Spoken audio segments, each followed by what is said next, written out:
हिंदू पौराणिक कथाएं राक्षसों या दैत्यों की कहानियों से भरी पड़ी हैं, जिनके पास अविश्वसनीय शक्तियां थी और जो अक्सर देवताओं को भी चुनौती देते थे। ये पौराणिक प्राणी हालांकि आमतौर पर दुष्टों के रूप में चित्रित किए जाते हैं, अपने गुणों, महत्वाकांक्षाओं और दुखद पतनों वाले जटिल चरित्र भी थे।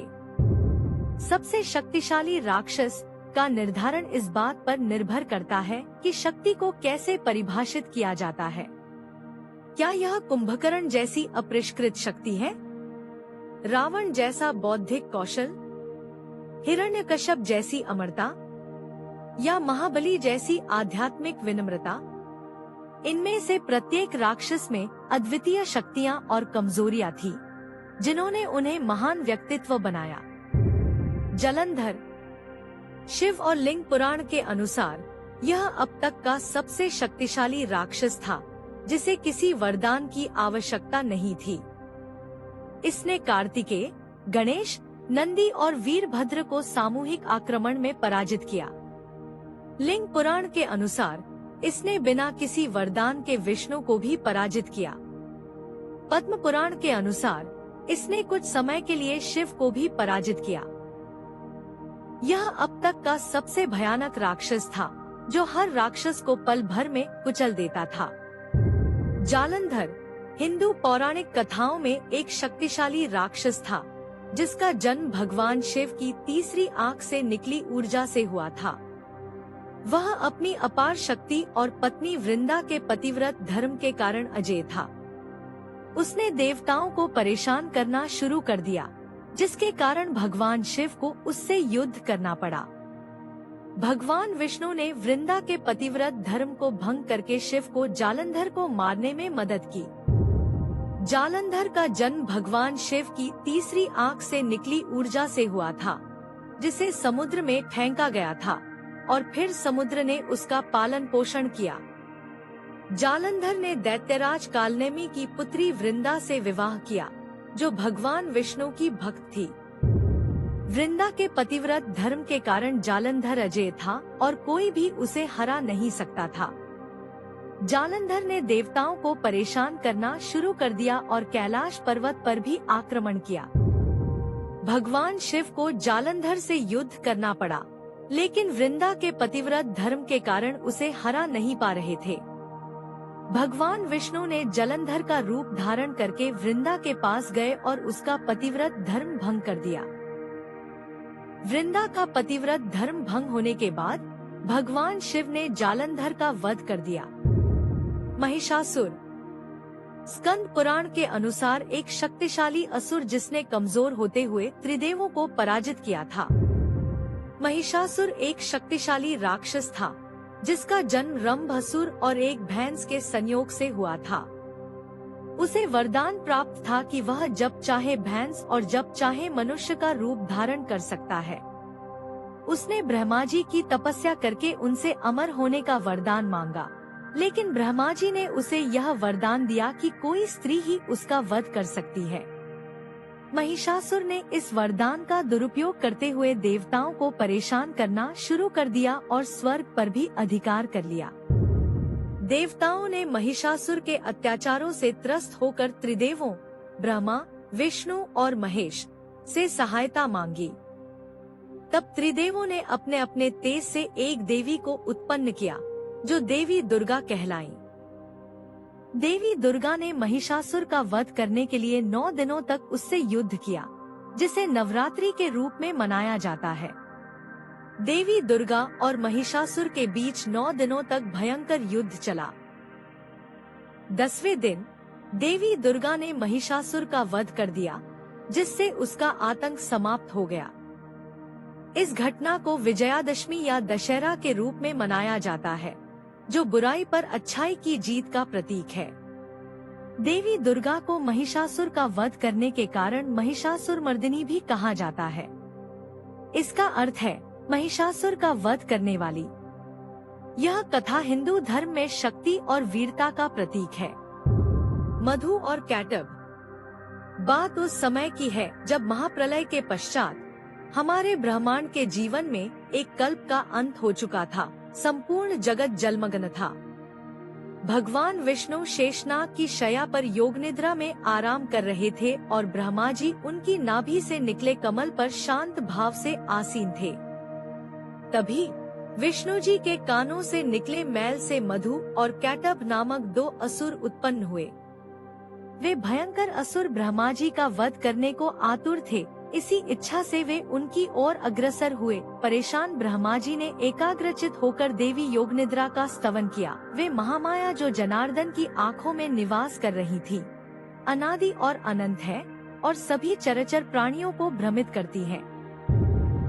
प्रजापति की प्रार्थना से प्रसन्न होकर वह सर्वशक्तिमान अजन्मा देवी नारायण के हृदय एवं इंद्रियों से बाहर निकालकर ब्रह्मा जी के सामने प्रकट हुई। उन्होंने ब्रह्मा जी को आशीर्वाद दिया। योग निद्रा से जागने के पश्चात विष्णु जी ने 5000 वर्षों तक मधु और कैटभ के साथ भयंकर युद्ध किया। अंततः देवी महामाया ने असुरों को मोह में डाल दिया एवं उनको विश्वस्त कर दिया कि वे अजय हैं। अहंकार के नशे में चूर उन दैत्यों ने विष्णु जी से कहा, हमसे वर मांगो। जगन्नाथ ने मधु और कैटभ से अनुरोध किया कि वे उनके द्वारा नष्ट हो जाएं। वे दोनों अभिमानी अपने ही जाल में फंस गए। उन्होंने विष्णु जी से कहा कि वह उनकी हत्या किसी ऐसे स्थान पर करें जहां पर जल न हो। तब श्रीहरि ने उनके मस्तक अपनी जंघा पर रख अपने चक्र से उनके सिर धड़ से अलग कर दिए। मधु और कैटभ का अंत हो गया। सृष्टि का निर्माण पुनः प्रारंभ हो गया। देवी भागवत पुराण के प्रथम स्कंद के 6 से 9 अध्यायों में यह कहानी और विस्तार पूर्वक कही गई है। मधु और कैटभ के जन्म की कथा में कोई विशेष अंतर नहीं है। वे दोनों पराक्रमी दैत्य विष्णु जी के कानों के मैल से उत्पन्न होकर उस महासागर में भ्रमण करने लगे। तत्पश्चात उन्होंने 1000 वर्ष तक भगवती देवी की उपासना की, जिन्होंने मधु और कैटभ को इच्छा मृत्यु का वरदान देते हुए आश्वस्त किया कि कोई भी देवता और दानव उनका वध करने में सक्षम नहीं होगा। अभिमान में चूर उन दैत्यों ने ब्रह्मा जी पर आक्रमण कर दिया।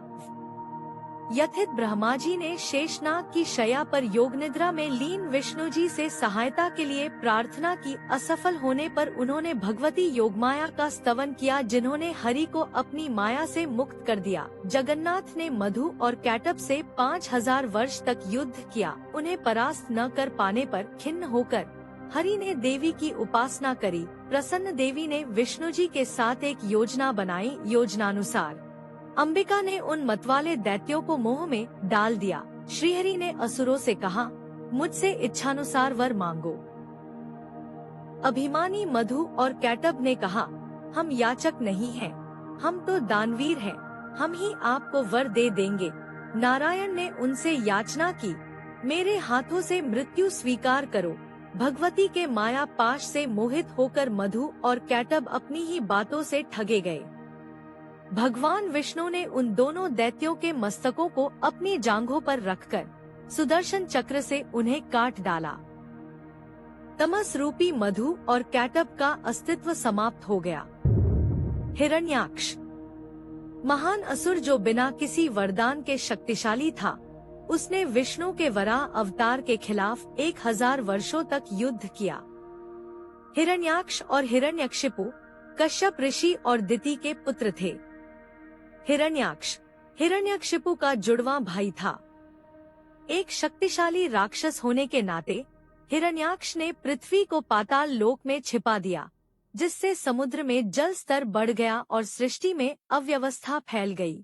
देवताओं ने भगवान विष्णु से प्रार्थना की, जिन्होंने वराह शूकर का रूप धारण किया और पाताल लोक में प्रवेश किया। वराह रूपी भगवान विष्णु ने हिरण्याक्ष के साथ भयंकर युद्ध किया और उसका वध कर दिया। फिर उन्होंने पृथ्वी को अपने दांतों पर उठाया और उसे उसकी सही जगह पर स्थापित किया। भगवान वराह पृथ्वी को लेकर सोरो नामक स्थान पर प्रकट हुए, जहां आज भी उनका एक प्रसिद्ध मंदिर है। सोरो को शूकर क्षेत्र भी कहा जाता है और भगवान वराह के प्राकट्योत्सव को बड़े धूमधाम से मनाया जाता है। तारकासुर शक्तिशाली असुर जिसे वरदान प्राप्त था कि केवल शिव का पुत्र ही उसे मार सकता है। उसने अंतिम युद्ध में कमजोर कार्तिकेय पर विजय प्राप्त की। तारकासुर वज्रांग नामक दैत्य का पुत्र था और असुरों का राजा था। उसने ब्रह्मा जी से वरदान प्राप्त करने के लिए कठोर तपस्या की थी। ब्रह्मा जी ने उसे यह वरदान दिया कि उसे केवल शिवपुत्र ही मार सकता है। इस वरदान के कारण तारकासुर बहुत शक्तिशाली हो गया और देवताओं को परेशान करने लगा। देवताओं ने भगवान शिव से मदद मांगी, लेकिन शिव समाधि में थे। तारकासुर का उत्पात भगवान शिव जी। इस बीच तारकासुर ने स्वर्ग पर अधिकार कर लिया और देवताओं को परेशान करने लगा। तब देवताओं ने ब्रह्मा जी से मदद मांगी, जिन्होंने उन्हें बताया कि तारकासुर का वध केवल शिवपुत्र कर सकता है। भगवान शिव उस समय समाधि में थे, इसलिए देवताओं ने कामदेव से शिव को जगाने की प्रार्थना की। कामदेव ने शिव पर पुष्प बाण चलाया, जिससे शिव क्रोधित हो गए। क्रोधित शिव ने कामदेव को भस्म कर दिया, लेकिन फिर माता पार्वती की तपस्या से प्रसन्न होकर उनसे विवाह किया। शिव और पार्वती के विवाह से कार्तिकेय का जन्म हुआ। कार्तिकेय ने तारकासुर का वध करके देवताओं को उसके अत्याचारों से मुक्ति दिलाई।